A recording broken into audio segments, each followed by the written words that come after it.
asymptomatic. We don't know for sure how many people have it, so we don't exactly know its reproduction number and its mortality rate. There's no vaccine, and there's no cure. In another article published in the Wall Street Journal on March the 8th, I wrote, if the US turns out to have proportionately as many cases as South Korea, it will soon have some 46,000 cases and more than 300 deaths, or 1,200 deaths if the US mortality rate is as high as Italy's. At that point, total confirmed cases in the United States stood at just 541, deaths at 22. We passed 46,000 cases on March the 24th and 1,200 deaths on March the 25th, just over 2 weeks later. On March the 15th, I noted, John F. Kennedy Airport was thronged yesterday with people doing what, since time immemorial, they've done in times of plague, fleeing the big city and spreading the virus. We're entering the panic phase of the pandemic. That was the same day I myself flew with my wife and my 2 youngest children from California to Montana. I've been here ever since.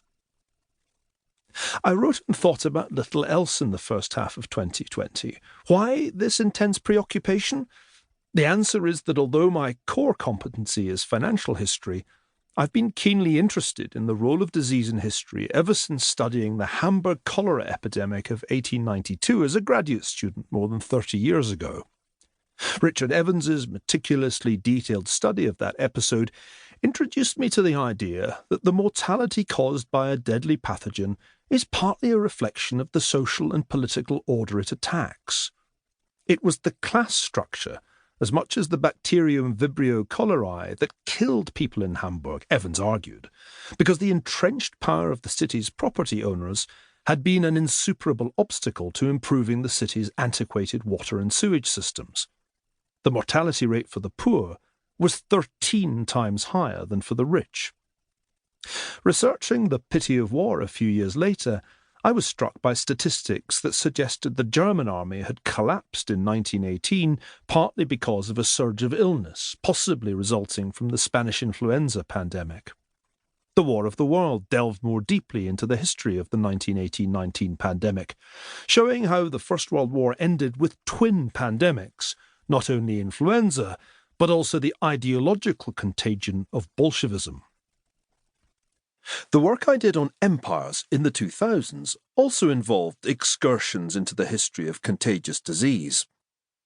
No account of European settlement in the New World could have omitted the role that disease played in thinning the Indians to make room for the English, as John Archdale, the governor of Carolina in the 1690s, callously remarked. The title of the second chapter of my book Empire was White Plague. I was also very struck by the terrible toll of tropical disease on British soldiers stationed far from home. A man's chances of surviving a tour of duty in Sierra Leone were pitifully low, 1 in 2.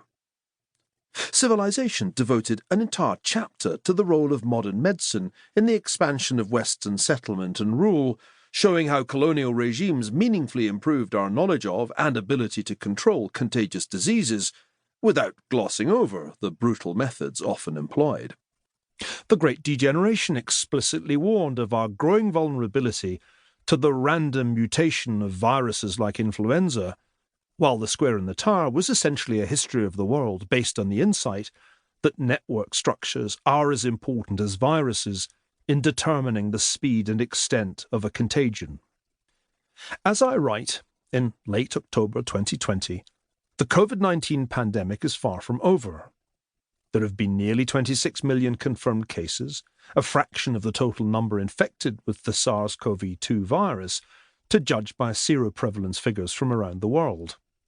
The death toll approaches 1.2 million, which is certainly an underestimate, as the statistics from a large number of countries, notably Iran and Russia, can't be trusted. And the cumulative body count continues to rise globally at a rate of more than 3.5% a week, to say nothing of the number of people whose health has been permanently damaged, which no one has yet estimated. It seems increasingly likely that Lord Rees, Britain's Astronomer Royal, has won his bet with the Harvard psychologist Steven Pinker that bioterror or bioerror will lead